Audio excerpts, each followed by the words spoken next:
I have two attractions to Judaism, or two pursuits. One is Yiddishkeit. That's why I'm here. I love the language. I love being around it. It makes me feel like home. And the other is Israel, which I feel is the only salvation for the people of Judah. No, I don't feel any pull. I mean, I understand that Hebrew is the language of Israel. No one asked for my vote. This is what people speak. That's cool. It always drives me crazy when I go there and I can't find a Yiddish speaker. But you know, I have the same feeling about that, Krista, as I do about the very religious, the Hasids and all of the others.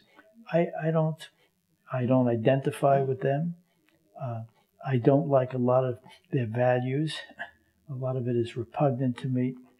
But I admire them, I extol them, I prize them only because they carry forward the true traditional, not just Yiddish language, but the belief system, the things I don't do.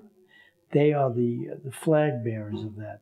So I honor them, even though I don't live like them. So I honor Hebrew. It's not a cultural war. When Israel was founded, they had a long discussion. What will be our national anthem? There were a number of candidates. Hatikva won. What will be our national language? There were another number of candidates. They rejected Yiddish for very clear reasons. They said they didn't want Yiddish because it was a prosta language. It was a peasant language, and they wanted to elevate something. And it was also a language associated with the Holocaust, which was a memory to be remembered but not to be lived.